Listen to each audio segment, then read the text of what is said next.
Namasté.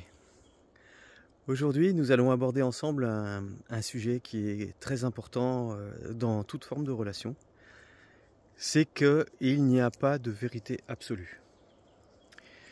La vérité, c'est quelque chose qu'on a le sentiment de détenir parce qu'on comprend le monde et que des faits s'enchaînent. Et au regard de ces faits, nous construisons une réflexion et nous pensons à tort que cette réflexion est valable et universelle et que tout le monde doit arriver à la même conclusion. Et vous vous rendez compte que cette assertion est complètement fausse. Et elle est fausse pour plusieurs raisons. La première raison, c'est que quand nous vivons des expériences, ces expériences s'inscrivent dans la compréhension de notre mental, et pas dans la compréhension du mental d'un autre ou d'une autre. Et aussi teintée, cette compréhension du mental, elle est teintée par toutes les expériences précédentes que nous avons eues, par toute notre vie, par toutes nos relations. Qu'est-ce que ça veut dire? Ça veut dire que quand vous êtes en couple ou quand vous êtes dans une relation interpersonnelle avec quelqu'un d'autre et qu'il se passe quelque chose à l'extérieur de vous ou entre vous, vous avez chacun votre propre perception de ce qui arrive et vous avez chacun votre propre construction mentale. Dès lors, vous vous rendez compte qu'il est impossible d'arriver à la même conclusion. Bien sûr, dans 90% des cas, peut-être 95, peut-être plus, vous allez vous accorder ensemble en vous disant, lorsque chacun arrive à peu près à la même conclusion, à quelques divergences près, mais la grande ligne, elle est commune aux deux. Par contre, quand il s'agit de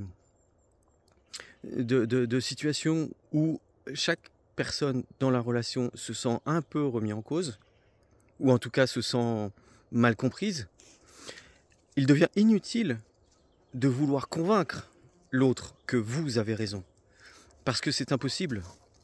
Il n'y a pas de conviction à avoir dans un couple, il n'y a pas de conviction à avoir dans une relation interpersonnelle basée sur la sincérité et l'authenticité.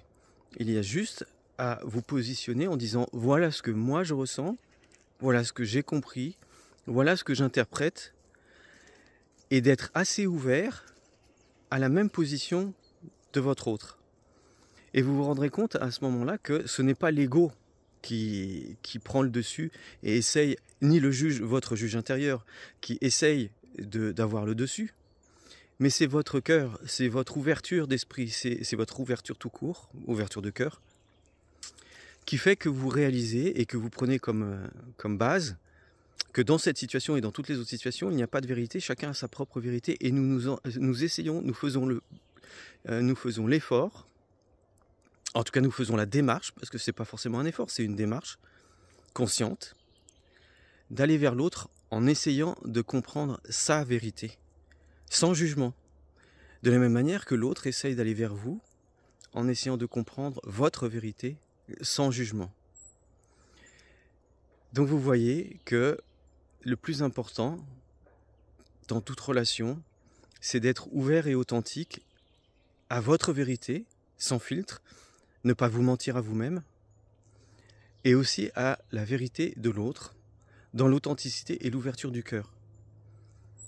Il se peut que vous n'arriviez pas à vous mettre d'accord, que la divergence soit trop importante dans votre façon, à chacun, chacune, de voir les événements.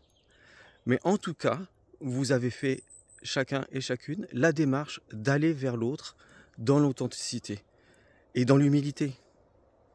Et c'est ça, la clé d'une belle et bonne communication entre les personnes.